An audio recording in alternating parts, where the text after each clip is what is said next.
நிமிர்ந்திரல் நேயர்களுக்கு அன்பான வணக்கம். இப்போ என்னோட அதிமுகவினுடைய மாநில இலக்கிய அணி இணைச் செயலாளர் சந்துரு அவர்கள் தான் இருக்காங்க. கேட்பதற்கும் பேசுவதற்கும் நிறைய இருக்கிறது, அவர்கிட்டமே பேசலாம். வணக்கம் சார். நிமிர்ந்திரல் சேனல் யூடியூப் சேனல் அனைவருக்கும் நெஞ்சார்ந்த நன்றி. சொல்லுங்க சார். சார், இப்போ நீங்கள் இதுவரை இல்லாத அளவுக்கு அதிமுகவுக்கு கடுமையான பின்னடைவு. நீங்கள் வந்து ஒன்றில் ஆளுங்கட்சி அல்லது எதிர்கட்சி, இதுதான் அதிமுகவினுடைய வரலாறு. 3வது இடத்திற்கு தள்ளிவிடப்பட்டிருக்கீங்க. இந்த கள சூழல் தொண்டர்கள் மத்தியில் பெரும் சோர்வையும் ஏற்படுத்தியிருக்கு. இதுலேருந்து அதிமுக மீள்வதற்கான ஏதாவது வழிகள் இருக்கா? அதை நோக்கி நகருதா? எப்படி பார்க்குறீங்க? இல்லை சார், நீங்கள் சொன்ன விஷயத்தில் கொஞ்சம் மாறுபடுறேன். அதிமுக ஒரு பெருந்தோல்வின்னு நீங்கள் சொல்கிறீங்கல்ல, அது எந்த விதத்தில் சொல்கிறீங்கன்னு தெரியல. காரணம், நம்ம வந்து கூட்டணியோட ஒரு 55 எம்எல்ஏ நம்ம ஜெயிச்சிருக்கோம். இவ்வளோ பெரிய ஒரு சினிமாட்டிக்கினுடைய இந்த கரிஸ்மாட்டிக்கெல்லாம் தாண்டி கூட நம்ம ஒரு 55 எம்எல்ஏ, அதிமுக ஒரு 47 எம்எல்ஏ நம்ம ஜெயிச்சிருக்கோம்னு சொன்னால் இது சாதாரண வெற்றி இல்லை சார், இது ஒரு மாபெரும் வெற்றி. இது அதை வந்து நாங்கள் ஒரு பெரிய படுதோல்வி அடைஞ்ச மாதிரி நீங்கள் ஊடகங்கள் செட் பண்ணுறது, இது ஒரு தவறான ஒரு முன்னுதாரணமாக இருக்கும்னு நினைக்கிறேன். இல்லை, நீங்கள் படுதோல்வி இல்லை அப்படின்னாலும் களத்தில் நீங்கள் ஒரு 30 ஆண்டுகளுக்கு மேலே ஆண்ட ஒரு கட்சி, ஒன்றில் ஆளுங்கட்சி அல்லது எதிர்கட்சி, 2 நிலையும் இழந்திருக்கீங்க. இன்னைக்கு சட்டமன்றத்தில் நீங்கள் வந்து பின்வரிசைக்கு தள்ளப்பட்டிருக்கீங்க. இதை வந்து தொண்டர்களால் எப்படி வந்து ஒரு பெரிய மனச்சோர்வை தந்திருக்கும் தான். அப்போ இதுக்கு முன்னாடி அதிமுக வந்து எதிர்கட்சி வரிசையிலிருந்து பின்தங்கி வந்தே இல்லையா சார்? நம்ம எதிர்கட்சிக்கு அதாவது நீங்கள் 96 பார்த்தீங்கன்னா நம்ம எதிர்கட்சி வரிசையில் இருந்தோம். ஏன் அதுக்கு பிறகு நம்ம இந்த ஆளுங்கட்சியை திருப்பி அதிமுக வரலையா? அதனால் நம்ம அந்த மாதிரி ஒரு முடிவுக்கு, அதிமுகவுக்கு நீங்கள் ஒரு முடிவுரை எழுதுகிற மாதிரி உள்ள வார்த்தைகள் வேண்டாம். அதிமுக மறந்துடாங்க சார். இது ஒரு ஃபீனிக்ஸ் பறவை மாதிரி மீண்டும் மீண்டும் எத்தனை தடவை நாங்கள் வீழ்ந்தாலும் மீண்டும் மீண்டும் எழும்பி வருவோம். நீங்கள் சாதாரணமாக நான் சொல்கிற பேட்டி மாதிரி நினைக்காதீங்க. 2031 அதிமுக மீண்டும் ஆட்சிக்கு வரும். அதுக்கான சூழல், அதுக்கான வியூகம் எங்களுடைய பொதுச் செயலாளர் கழிந்த ஒரு மாதத்திற்கு முன்னதாகவே அதற்கான வேலைகள்லாம் தொடங்கி விட்டார். இப்போ உங்கள் அமைப்பை எடுத்துக்குவோம் சார், இலக்கிய அணி. சொல்லுங்கள். உங்களோட மாநில செயலாளர் வைகை செல்வன் அவர்களே இன்னைக்கு இல்லை. கிட்டத்தட்ட அவர் முன்னாள் அமைச்சராக இருந்தவர். நீண்ட நெடியமாக அன்றைய காலத்துலேருந்து பார்த்தீங்கன்னா ஜெயா டிவியில் அவர் வந்து காலையில் திருக்குறள் சொல்றதுலேருந்தே தொடங்கிடுது அவரோட கட்சி பயணம்.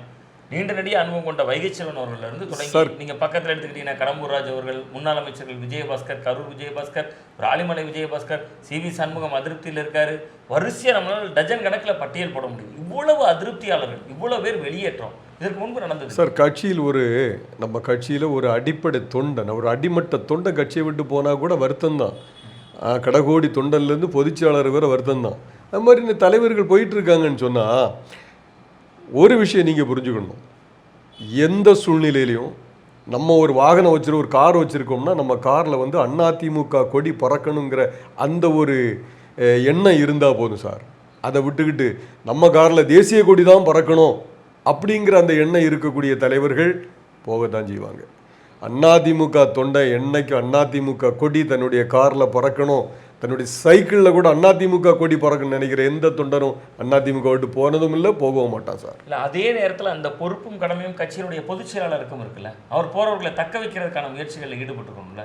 கொஞ்சம் பேர் அதிருப்தியில் இருக்காங்க சார்.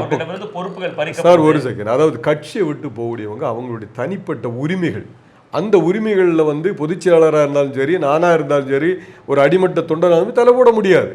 அவங்க போகிறாங்க, அவங்க எந்த காரணத்துக்காக போகிறாங்களோ அது அவங்களுக்கு தான் தெரியும். அதை போய் நம்ம தடுத்தாலும் யாரையும் நீங்கள் பாட்ட முடியாது. நீங்கள் காரணம் தெரியலைங்கிறீங்க. போகிறவர்கள் தான் ஒரே காரணம் சொல்கிறாங்க. திமுகவும் அதிமுகவும் கூட்டணி சேர்ந்து ஆட்சி அமைக்க தயாராக இருந்தாங்க, அது மக்கள் கொடுத்த தீர்ப்புக்கு எதிரானது. அதை விட முக்கியமாக திமுக தான் எங்களோட பரம எதிரி.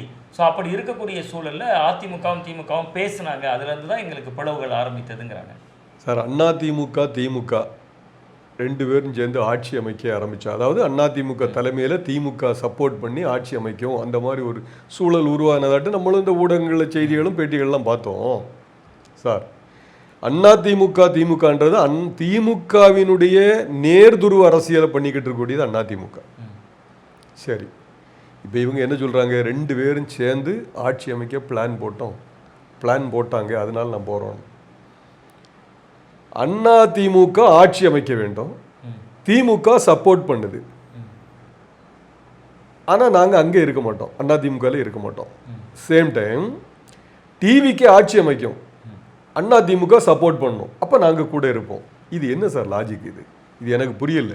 திமுக அண்ணா திமுக அப்படி இல்லை சார். விமர்சிக்கவே இல்லை சார் அவர் இப்போ அண்ணா திமுக ஆட்சி அமைக்குது, அண்ணா திமுக ஆட்சி அமைக்குது, அண்ணா திமுக தமிழ்நாட்டை ஆளப்போகுது, அதுக்கு திமுக சப்போர்ட் பண்ணுது. இது ஓகேயா? டிவிக்கு ஆட்சி அமைக்குமா, ஏடிஎம்கே வந்து முட்டு கொடுக்கணுமா, அப்போ நாங்கள் எல்லாம் இருப்போம். இது எந்த வகையில் இது வந்து ஒரு லாஜிக் இருக்கு? ரெண்டாவது, என்னைக்காவது டிவிகேயினுடைய தலைவராக இருக்கக்கூடிய முன்னாள் நடிகர் இப்போ முதல்வராக இருக்கக்கூடிய விஜய் அவர்கள் அண்ணா திமுகங்கிற வார்த்தையை அவர் இன்னைக்கு வரை யூஸ் பண்ணதில்லை. அந்த இயக்கத்தோட அந்த கட்சியோட நம்ம முட்டு கொடுத்து இருக்க முடியுமா சார்? செங்கோட்டையன் அவர்கள் சட்ட பாக்கெட்டில் ஜெயலலிதா அவருடைய படம் வைத்துக்கொள்ள அனுமதிக்கப்படுது. இதுதான் சார் சினிமா, இதுதான் அரசியல். எப்படி அடிக்கிறான் பாருங்க. இது வந்து டிவிகேனுடைய ஒரு உணவகம் புதுப்பிக்கப்பட்டிருக்கு. இதெல்லாம் வந்த உடனே அம்மா உணவகம்ன்றது வந்து டிவிகே மட்டும் இல்ல சார், இது உலகம் போற்றக்கூடிய உத்தமமான திட்டம். அந்த திட்டத்தை நீங்க வரவேற்கலன்னா மக்கள் மத்தியில உங்களுக்கு செல்வாக்கு இன்னும் இழந்துரும். அதுல ரொம்ப முக்கியமா பாத்தீங்கன்னா திமுக அரசு கொண்டு வந்த திட்டங்களுக்கெல்லாம் பெயர் மாத்துறாங்க. மகளிர் விடியல் பயணம் அப்படிங்கிறதுல விடியலை தூக்குனாங்க, மகளிர் பயணமாக மாற்றப்பட்டது. பல திட்டங்களில் பெயர் மாற்றப்பட்டது. நீங்கள் அவங்க கொண்டு வந்த முதல்வர் காலை உணவு திட்டம் கூட பெருந்தலைவர் காமராஜர் காலை உணவு திட்டம் மாற்றப்பட்டது. இத்தனைக்கு பின்பு அம்மா உணவும் அம்மா காக்கப்படுது. அப்போ ஏதோ ஒரு வகையில் அதிமுகவினரை ஈர்க்கத்தானே. அண்ணா திமுக அப்படிங்கிற ஒரு மாபெரும் இயக்கம் தமிழகத்திலே ஒரு மிகப்பெரிய இயக்கம் சார். அந்த இயக்கம் கொண்டு வந்த திட்டத்தினுடைய பெயரெல்லாம் மாற்றக்கூடிய வல்லமை சக்தி எல்லாம் இன்னைக்கு இருக்கக்கூடிய தற்சமயம் ஆட்சியில் இருக்கக்கூடிய டிவிகேக்கு கிடையாது. ஆனால் உடந்த முந்தைய திராவிட முன்னேற்ற கழக ஆட்சியில் நீங்கள் அம்மா மருந்தகங்கள் மூடப்பட்டது, கிட்டத்தட்ட அம்மா மினி கிளினிக் நிறுத்தப்பட்டது. எத்தனை போராட்டங்கள் நடத்துச்சு அதிமுக? அதை பார்த்து அதிமுகவை பார்த்து பயமுறுத்துற இடத்துல அதிமுக இப்போ இருக்குதா? அதுதான் சொல்றோம். அண்ணா திமுகங்கிற இந்த மாபெரும் இயக்கம் திமுகங்கிற அந்த தீய சக்தியை அழிக்கிறதுக்காக உருவாக்கப்பட்ட இயக்கம் சார். ஆனால் அந்த தீய சக்தியோட சேர்ந்து ஆட்சி அமைக்க ட்ரை பண்ணாலும் தவறு இல்லையா? அந்த தீய சக்தியோட ஆட்சி அமைக்க ட்ரை பண்ணாங்கிறது ஊடகத்தினுடைய செய்தியை தவிர எங்களுடைய பொதுச் செயலாளர் வந்து அறிக்கை கொடுக்கவோ பொதுச் செயலாளர் ட்ரை பண்ண ஏதாவது இருக்கா? ஊடகங்களா கட்டமைக்கப்பட்டது, அவ்வளவுதான். நீங்க சொன்ன விஷயம் உண்மையா இருந்தா கூட நான் ஒரு விஷயம் அண்ணா திமுக கிட்ட சொல்றது என்னன்னா, எண்ணி துணிக கர்மம் துணிந்தவன் எண்ணுவது என்பது இழுக்கு. சரி, இப்ப ரொம்ப முக்கியமான ஒரு பாயிண்ட் குறிப்பிட்டீங்க. நாங்கள் வந்து ஊடகங்கள் தான் கட்டமைக்குது அப்படின்னீங்க. எத்தனை அவதூறு வழக்கல் போட்டுக்கலாமே. இதற்கு எதிராக திமுகவும் போட்டுக்கலாம், அதிமுகவும் போட்டுக்கலாம், ரெண்டு கட்சிகளுமே போட்டுக்கலாம். எங்கள் மேலே அவதூறு பரப்புறாங்க, பொதுவெளியில் பேசிருக்கலாம், உங்கள் கட்சியினுடைய பொதுச் செயலாளர் மறுத்துருக்கலாம், டிடிவி தினகரன் போன்றவர்கள் கூட மறுக்கிறாங்க. அவங்க தாவேக்காரர் தான் பேசப்பட்டதுங்கிற சார். திமுகவினுடைய தலைவர் மரியாதைக்குரிய ஸ்டாலின் அவர்கள், அதிமுகவினுடைய பொதுச் செயலாளர் மாண்புமிகு ஐயா எடப்பாடி அவர்கள், இவங்க எல்லாம் வந்து ஊடகங்களுக்கு முன்னாலேயே இந்த செய்தியை மறுத்து பேசியிருக்காங்க. நீங்கள் வேணால் ரெக்கார்ட்ஸ் எடுத்து பார்த்துடுங்க. நீங்கள் அவங்க இன்னும் மறக்கலை அப்படின்னு தயவுசெய்து சொல்லாதீங்க. ஏன் உங்கள் மேலே ஊடகங்கள் மேலே ஏன் அவங்க இன்னும் ஒரு டெஃபர்மேஷன் ஃபைல் பண்ணலைன்னு சொன்னால் அது ஒரு ஜனநாயக தர்மம். இன்னைக்கு டிவிகே வந்து நீங்கள் இன்னைக்கு டிவிகே பற்றி அவங்க பண்ணுற ஆட்சியினுடைய தன்மைகளை நீங்கள் பேசுனீங்கன்னா அவங்களுக்கு எதிராக இருந்தால் உங்களை பிடிச்சி உடனே அரெஸ்ட் பண்ணி இன்னைக்கு ஜெயிலில் போடுற மாதிரி சூழ்நிலை இருக்குது. ஆனால் அண்ணா திராவிட முன்னேற்ற கழகத்தை பொறுத்த அளவில் அந்த அளவுக்கெல்லாம் ஊடகங்களை அவங்க வந்து உடனே ஒரு கேஸை ஃபைல் பண்ணி உங்கள் மேலே ஒரு குற்றச்சாட்டை பண்ணி எடுத்து அவங்க பண்ணுறதுக்கான அந்த ஐடியா இல்லை. சரி போகட்டும், ஒரு ஜனநாயகம், ஒரு ஊடகங்கள் வந்து ஒரு கட்டமைப்பை உருவாக்கி இருக்கு, நம்ம அதுக்கு மறுத்து பேசிட்டோம், அதை கடந்து போயிட்டு இருக்காங்க, அவ்வளோதான்.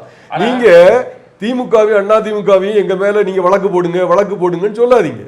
இல்லை, நீங்கள் சொல்கிறது மாதிரி ஊடகங்கள் கட்டமைத்ததுன்னு ஒரு வார்த்தையை சொன்னீங்க சார்.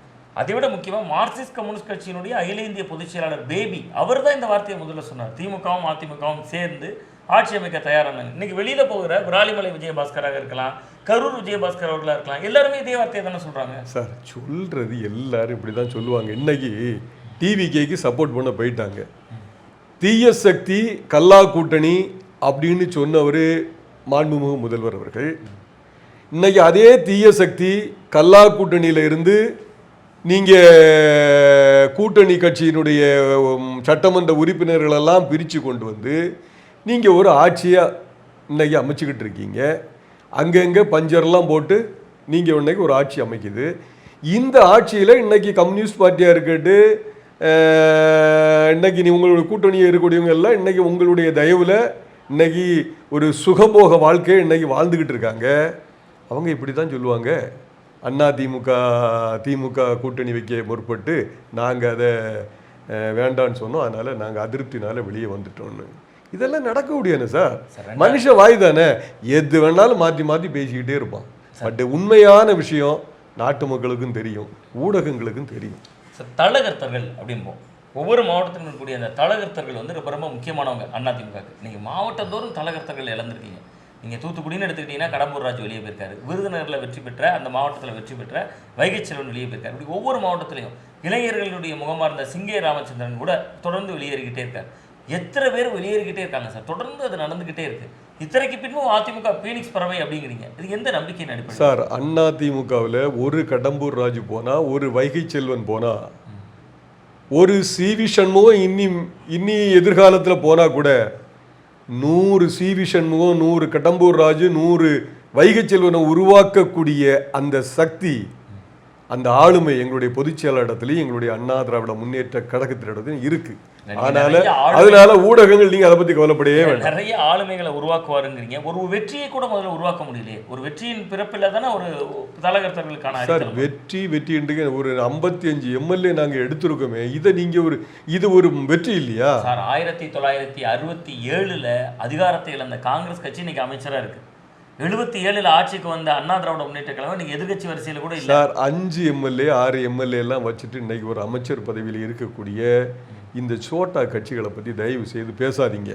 அண்ணா திமுக வலுவோடு இருக்கிறது. 47 எம்எல்ஏக்களை நாங்கள் கிடைச்சிருக்கோம், எம்எல்ஏ பெற்றிருக்கோம். அதெல்லாம் உங்களுக்கு இன்னைக்கு 5-6 எம்எல்ஏக்கள்னா இதெல்லாம் குதிரை பேரம், இது உங்களுக்கு தெரியும். குதிரை பேரம் நடந்தது உங்களுக்கு தெரியும், அதை அவங்க போயிருக்காங்க, அது வேற விஷயம். 47 எம்எல்ஏகளை பெற்றோமா இல்லையா, 55 எம்எல்ஏகள் கூட்டணியோட வந்தோமா இல்லையா, அதுதான் பார்க்கணும். கிட்டத்தட்ட 1,35,00,000 ஓட்டுகள் வந்து எங்கள் கூட்டணி கிடைச்சிருக்கா இல்லையா? திராவிட முன்னேற்ற கழகத்துக்கு கிட்டத்தட்ட 70 சீட் எடுத்திருக்காங்கனாலும் அவங்களுக்கும் 1,55,00,000 ஓட்டு தான் கிடைச்சிருக்கு. இன்னைக்கு டிவிகேக்கு 1,68,00,000 வாக்காளு தான் ஓட்டு தான் கிடைச்சிருக்கு. உங்களுக்கு டிவிகேக்கு எதிராக கிட்டத்தட்ட ஒரு 3 கோடி ஓட்டு வந்து வெளியில தான், 3 கோடி வாக்காளர்கள் டிவிகேக்கு எதிராக தான் இருக்காங்க. அதையும் புரிஞ்சுடுங்க. அவங்க சேர்ந்து இல்லையே, ஒரு தனிப்பெரும் கட்சியாக தானே தாவேக்கா இன்னைக்கு இருக்கு. அதுதானே லாபத்தை கணக்கு, அப்படிதான் நம்ம பார்த்தாகணும். தனிப்பெரும் கட்சியாக இருக்குன்னு ஒரு புதுசாக ஒரு நடிகர் வந்துட்டாங்க, ஒரு ரீல்ஸ் எல்லாம் போட்டு எடுத்து இந்த ரூட் மாஃபியாலாம் வச்சு இன்னைக்கு எல்லா கைகள்லேயும் டச் ஃபோன் இருக்குது. இப்போ யங்ஸ்டர்ஸ் கையிலெல்லாம் இன்றைக்கி டச் ஃபோன், அவங்கள்ட்டெல்லாம் கொண்டு இந்த ரூட் மாஃபியா மூலமாக ரீல்ஸ் எல்லாம் கொண்டு சேர்த்துட்டாங்க. இது போக ஒவ்வொரு பிரச்சாரத்துலேயும் குழந்தைகள்கிட்ட வர விஜய் கெஞ்சினாரு, எம்மா உங்கள் அம்மாட்ட சொல்லுங்கள், அப்பாட்ட சொல்லுங்கள், சித்திட்ட சொல்லுங்கள், சித்தப்பாட்ட சொல்லுங்கள், பெரியப்பாட்ட சொல்லுங்கள், பெரியம்மாட்ட இந்த ஒரு தடவை எனக்கு ஓட்டு போட சொல்லுங்கள், ஒரு தடவை எனக்கு ஓட்டு போட சொல்லுங்கன்னு சின்ன குழந்தைகளை வர இந்த தடவை தேர்தலுக்காக பயன்படுத்தியவர் தான் மரியாதைக்குரிய முதல்வர் அவர்கள் என்பதை தயவு செய்து ஊடகங்கள் புரிந்து கொள்ள வேண்டும். இந்த ஆட்சி வந்து சற்றேறக்குரிய ஒரு 3 மாதங்கள் நெருங்குது, எப்படி மதிப்பீடு செய்றீங்க? எப்படி இருக்கு உங்க பார்வையில் தாவேக்கா ஆட்சி? சார் மாற்றம்னு சொல்லி தான் இந்த ஆட்சி வந்து சார், எனக்கு தெரிஞ்சு என்னவோ தமிழ்நாட்டில் துர்நாற்றம் தான் சார் அடிக்கு. அது எப்படின்னு கேட்டிங்கன்னா, உங்களுக்கு கரண்ட் சார்ஜ் 200 யூனிட் உங்களுக்கு கூடுதல்னு சொன்னாங்க. 200 யூனிட் வரை நீங்கள் கொடுக்க வேண்டாம், ரைட்டு, தேர்தல் வாக்குறுதி. ஆனால் அந்த 200 யூனிட்டை தாரேன்னு சொல்லிட்டு என்ன பண்ணாங்க, 500 யூனிட் யூஸ் பண்ணால் 500 யூனிட் யூஸ் பண்ணியாச்சுன்னா உங்களுக்கு 200 யூனிட் கிடையாது, எங்களுடைய புரட்சியில் அம்மா கொண்டு வந்த அந்த 100 யூனிட் மட்டும் தான் தர முடியும் அப்படின்ட்டாங்க. ரைட்டு, அதையும் விட்டுட்டோம். அந்த நிபந்தனை யாருக்கு நீங்கள் சொல்லியிருந்தீங்களா மேனிஃபெஸ்டோவில்? சொல்லலையே. விவசாய கடன் தள்ளுபடி, நீங்கள் விவசாய கடன் தள்ளுபடி முழுவதுமாக சொன்னீங்க, ஏதாவது பண்ணீங்களா சார்? ஏதோ கொஞ்சமாக கொடுத்துட்டு விவசாயிகள் நீங்கள் ஏமாற்றிட்டீங்க. அப்புறம் நீங்கள் கொடுத்த எந்த வாக்குறுதிகளையும் நிறைவேற்றுவதற்கான எந்த அடிப்படை பூர்வாங்க பணிகளை நீங்க இன்னும் செய்யவும் இல்லை, நீங்க செய்ய போறதும் இல்லை. அதுதான் சொல்றாரு விஜய் அவர்கள் தெளிவா சொல்ற, பதவியேற்பனாலே சொல்றாரு, இத்தனை ஆண்டுகள் ஆண்ட திமுகவோ அண்ணா திமுகவோ பெரிய கடன் சுமையை தமிழ்நாட்டுக்கு விட்டுட்டு போயிட்டாங்க. இது பெரிய வேடிக்கை என்னன்னா, 2 மாசம் ஆட்சியில எவ்வளவு ரூபா சார் கடன் வாங்கியிருக்காங்க? அது 20,000 கோடி, 21,000 கோடி 2 மாசத்துல நீங்க வாங்கிட்டீங்களே மாண்புமிகு முதல்வர் அவர்களே. 20,000 கோடி அதுல வட்டி கட்டி இருக்கதா சொல்லப்படுது. ஏற்கனவே வாங்கிய கடன்களுக்கான வட்டி பெருந்தொகை கட்டியதாகவும் சொல்லப்படுது. ஏன் அண்ணா திமுக வாங்கிய கடனுக்கு திமுகவும் கட்டியிருக்கும், திமுக வாங்கின கடனுக்கு அதிமுகவும் கட்டியிருக்கோம். இப்போ திமுகவும் அதிமுக வாங்கின கடனுக்கு டிவிக்கு கட்டணும். அவன் தானே ஆளுங்கட்சி, அவங்க கட்டி தானே ஆகணும். அப்ப அவர் சொல்ற பாயிண்ட் கரெக்ட் தானே சார்? ஏற்கனவே நீங்கள் ஆண்டவர்கள் நிர்வாகம் தெரியல, அப்போ நாங்களும் வந்து சரி கடன் வாங்கணும் அதுக்கு வட்டி கட்டணும் அப்படின்னு நினைச்சு நாங்களும் முடிச்சிடலாமா? இல்ல அவருடைய வாக்குறுதிகளை நிறைவேற்ற முடியாதுங்கிற முன்முடிவுக்கு 90 நாட்கள்லயே வந்துடுறீங்களா சார்? எப்போ ஒரு ஆட்சி முடிவு பெற்று ஆட்சி கட்டில் ஏறுதோ அன்னையிலேருந்து அவங்களுடைய கவுண்ட் டவுன் ஸ்டார்ட் ஆயிரும். அவங்களுக்கான அந்த 5 வருஷத்தினுடைய ஆட்சி கவுண்ட் டவுன் ஸ்டார்ட் ஆகிருது. அன்னைக்கே முதல்வருக்கு பொறுப்பு வந்தது, அன்னைக்கே கையெழுத்து போட்டுடலாம். புரட்சி தலைவர் அம்மா அவர்கள்லாம் அவங்க கொடுத்த வாக்குறுதிகள்லாம் அன்னைக்கு முதல் நாள் கையெழுத்தாக வந்திருக்கு. மரியாதைக்குரிய ஸ்டாலின் அவர்களும் முதல் நாள் கையெழுத்தாலாம் வந்திருக்கு. அதனால் அன்னைக்கே அவங்களுடைய பொறுப்பு அன்னையிலேருந்து அவங்களுக்கு ஸ்டார்ட் ஆயிரும். அதனால் அவங்க கொடுத்த வாக்குறுதிகளை நிறைவேற்றுவது அன்னையிலேருந்தே தொடங்கிடணும். அதுக்கு நீங்கள் தயவு செய்து டைமே கொடுக்காதீங்க, அதுக்கு காலவரம்பு நிர்ணயமே கிடையாது சார். ஒரு வகையில் இந்த தோல்விக்கு எடப்பாடி பழனிசாமி அவர்களுடைய அணுகுமுறை, கரூர் சம்பவம் நடக்குது, ஒரு பிரம்மாண்ட கட்சி நம்மளோட வரப்போகுது, பெரிய கட்சி நம்மளோட கூட்டணிக்கு வரப்போகுதுன்னு சொன்னது, விஜய் அவர்களை ரொம்ப நார்மலைஸ் பண்ணது அந்த சம்பவத்தில் மக்கள்கிட்ட, இதெல்லாம் கூட ஒரு வகையில் காரணம்னு அரசியல் பார்வையாளர்கள்ட்ட ஒரு பேச்சு இருக்குது. அதை எப்படி பார்க்குறீங்க?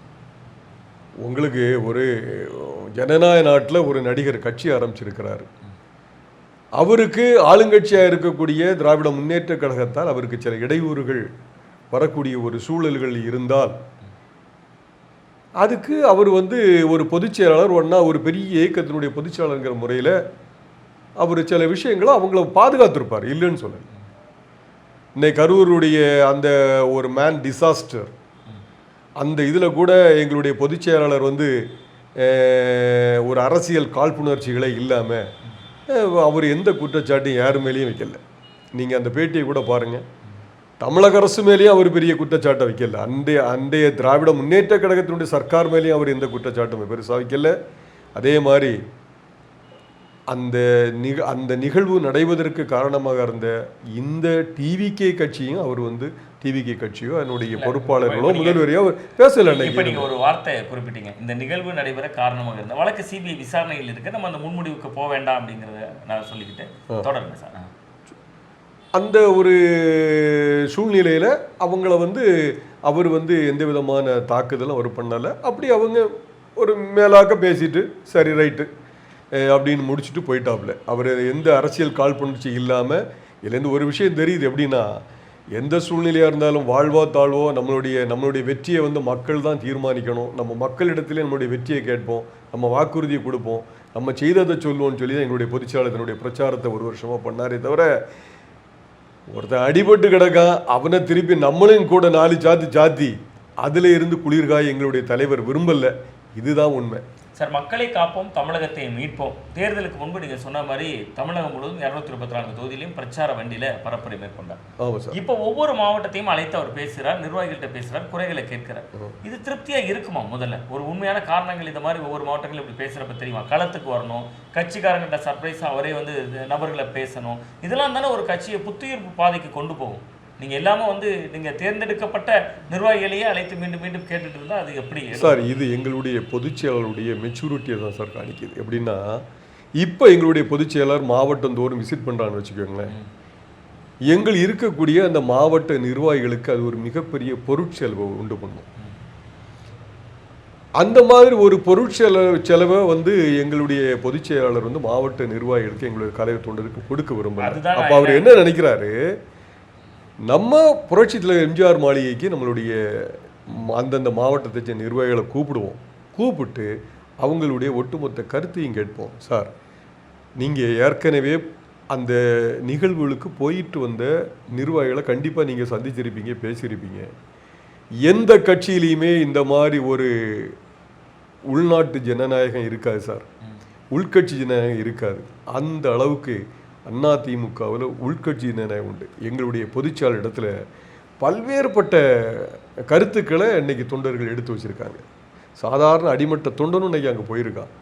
அவ்வளோ பேரும் அவங்களுடைய கருத்துக்களை இன்னார் வந்தால் நல்லாயிருக்கும், இன்னார் போனால் நல்லா இருக்கும், இவர் வந்தால் நல்லா இருக்கும், நீங்கள் வந்து டிஜிட்டலில் இப்படி பண்ணலாம், எப்படிப்பட்ட கருத்துக்களை ஏஜ் வைஸாட்டு உள்ளது எல்லாமே அவர் குறிப்பிடுத்திருக்காரு. எல்லாத்திட்டையும் கேட்காரு. சில விஷயங்களுக்கு அந்த ஸ்பாட்லேயே அவர் வந்து இல்லைம்மா இதை இப்படி பண்ணக்கூடாது, ஃபார் எக்ஸாம்பிள் என்னென்னா, நம்மளே உங்களுக்கும் தெரிஞ்சிருக்கும், மரியாதைக்குரிய டிடிவி அவர்களை கட்சியில் இணைக்க வேண்டும் என்ற ஒரு தொண்டருடைய ஒரு கோரிக்கையை கேட்ட உடனே அவர் உடனே சிரிச்சுட்டே அவர் சொல்கிறாரு, நீங்கள் சொல்கிறது சரி, ஆனால் மரியாதைக்குரிய டிடி அவர்கள் இந்த ஒரு கட்சியினுடைய பொதுச்செயலாளராக இருக்கக்கூடியவரை எப்படி சார் நம்ம வந்து கட்சியில் இணைக்க முடியும்? அவருடைய தன்மையில மாற்றம் தெரியுது. எவ்வளோ பெரிய ஒரு விஷயம் பாருங்கள். அதாவது எங்கள் கட்சியினுடைய அந்த உள்கட்சி ஜனநாயகம் மற்ற கட்சிகள் விட 100% சிறப்பு வாய்ந்ததாக இருக்கிறது. இது உண்மை. நீங்கள் உட்கட்சி ஜனநாயகம் தலை தோங்குதுன்னு நீங்கள் பேசிட்டு இருக்கிற அதே தருணத்தில் தான் கட்சிக்குள்ளே உள்கட்சி ஜனநாயகம் இல்லைன்னு சிவி சண்முகம் சொல்கிறார். கட்சிக்குள்ளே உள்கட்சி ஜனநாயகம் இல்லை, எங்கள் கருத்துக்களை கேட்கல, நாங்கள் சொன்ன நிலைப்பாடுகளை மதிக்கலைன்னு தான் விஜயபாஸ்கர் போன்றவர்கள் சொல்கிறாங்க. இந்த ரெண்டுக்கும் ஒரு இருக்கக்கூடிய அந்த முரண் என்னங்கிறத நீங்கள் கொஞ்சம். கட்சியினுடைய தலைமைங்கிறது பொதுச் செயலாளர் சார். பொதுச் செயலாளருடைய முடிவுக்கு எதிராக சில முடிவுகளை எடுத்து அதனுடைய எதிர்வினையாக அதனுடைய காழ்ப்புணர்ச்சியாக இன்னைக்கு அவரிடத்தில் இன்னைக்கு அப்படி ஜனநாயகம் இல்லை, நாங்கள் சொன்ன கருத்துக்களை கேட்கல அப்படிங்கிற வாதம் வந்து இது வந்து சிவிஎஸ்னுடைய ஒரு அரசியல் காழ்ப்புணர்ச்சி. அவர் மட்டும் இல்லாமல் பொதுச்செயலாளர் மட்டத்தில் தனிப்பட்ட முறையிலே அவருக்கான ஒரு காழ்ப்புணர்ச்சியை காட்டுதே தவிர எக்காரணம் கொண்டும் ஒரு அடிப்படை தொண்டனுடைய குரலாக இது வந்து தயவு செய்து ஊடகங்கள் பார்க்க வேண்டாம் சார். நிறைவாக கடைசி ஒரு கேள்வி சார், அதிமுக தொண்டர்களுடைய மனநிலை இப்போ எப்படி சார் இருக்குது? ஏன்னா விஜய் புதிதாக வந்துட்டார், திமுக எதிர்ப்பு தான் அதிமுகவோட அடிநாளம். நேற்று வரை திமுக எதிர்ப்பு அரசியலில் தான் அதிமுகவுக்கான ஓட்டு வங்கியே இருந்தது. இன்னைக்கு வந்து கிட்டத்தட்ட முழுக்க அவர் தான் திமுக எதிர்ப்பு அரசியலை பேசுகிறாரு. திமுக முன்னாள் அமைச்சர்கள் மேலே வரிசையாக நடவடிக்கைகள் எடுக்கப்படுது. செந்தில் பாலாஜி அவர்களிருந்து அனிதா ராதாகிருஷ்ணன் அவர்களிருந்து மார்க்கண்டேயன் சட்டமன்ற உறுப்பினர் நம்ம பேசியிருக்கிற இந்த நேரத்தில் சிறையில் இருக்காரு, அவருக்கு முன்ஜாமீன் மறுக்கப்பட்டிருக்கு. இதெல்லாம் அதிமுக தொண்டர்கள் மனநிலை. திமுகவை நம்மளோட வீரியமாக எதிர்க்கிறாரு, அந்த அம்மா காலத்தில் ஏற்ற மாதிரி எதிர்க்கிறாரு. அப்படியான எண்ணத்தை உருவாக்கிறதா சார்? புரட்சி தலைவி அம்மா அவர்கள்லாம் நீங்கள் திராவிட முன்னேற்ற கழகம் ஆளுங்கட்சியாக இருக்கும்போது நீங்கள் கடைசி ஒரு வருஷம் 4 வருஷம் விட்டுருவாங்க, 5வது வருஷம் தான் ஒரு மிகப்பெரிய ஒரு விஸ்வரூபம் எடுப்பாங்க. அப்போ அடிக்கிற அடியில் திமுக வந்து ஃபுல் ஸ்வீப் ஆகி வெளியே போயிடும். இது மாதிரி தான் சார் அதிமுகவில் இன்றைக்கி பொதுச்செயலாளர் வந்து இன்றைக்கி மாவட்டந்தோறும் எல்லா நிர்வாகிகளை கூப்பிட்டு எடுத்து பேசி எங்களுடைய உள்கட்சியை நிலவரங்களை கேட்டு கட்சியை வலுப்படுத்துவதற்கான பணி நடந்துக்கிட்டு இருக்கு. இதுபோக இன்னைக்கு துர்நாற்றம் வீசி கொண்டிருக்கக்கூடிய மாற்றத்தை எதிர்பார்த்த மக்களுக்கு ஒரு ஏமாற்றத்தை கொடுத்திருக்கக்கூடிய இந்த தாவேகாவினுடைய அரசினுடைய நடவடிக்கைகளை பற்றியும், இந்த மேகதாது அணை சம்பந்தமாக உள்ள விஷயங்கள், நீட்டு சம்பந்தமாக உள்ள விஷயங்கள், டாஸ்மாக் சம்பந்தமாக உள்ள விஷயங்கள், என்ன விஷயங்கள் வந்தாலும் பொது வெளியில் வரும்போது எங்களுடைய பொதுச்செயலாளர் வந்து பேட்டி கொடுக்க தான் செய்கிறாரு. இந்த அரசுக்கு எதிரான பல கருத்துக்களை எடுத்து வைக்க தான் செய்கிறாரு. அதனால் எங்களுடைய கட்சி தொண்டர்கள்லாம் நீங்கள் தொய்வடைஞ்சிட்டாங்க அப்படி இப்படிங்கிறதெல்லாம் ஒன்று வேண்டாம். திமுகவையும் டிவிக்கே நாங்கள் இன்னைக்கு சம கண்ணோட்டத்தோடு தான் பார்த்துக்கிட்டு இருக்கோம், எங்களுடைய அடிப்படை தொண்டர்கள் எல்லாரும். அது மட்டும் இல்லாமல் அண்ணா திராவிட முன்னேற்ற கழகத்தில் ஒரு மிக 2031 வரக்கூடிய தேர்தல், சட்டமன்ற தேர்தல் 2031 இருந்தால் அல்லது அதற்கு முன்னதாக நடந்தாலும் கூட அந்த தேர்தல் வியூகத்திற்கான அடிப்படை பூர்வாங்க பணிகள் எங்களுடைய பொதுச்செயலாளர் தலைமையில் மிகப்பெரிய அளவில் அவருடைய சீரிய பார்வையில் வேகம் எடுத்து சென்று கொண்டு இருக்கிறது. மிக விரைவில் கழகத்தினுடைய தொண்டர்கள் ஒரு மிகப்பெரிய எழுச்சியை பெற்று கழகம் தலைத்தோங்கும் என்பதில் எங்களுக்கு எந்த விதமான ஐயப்பாடும் சாதாரண தொண்டனாகிய எனக்கு கூட இல்லை.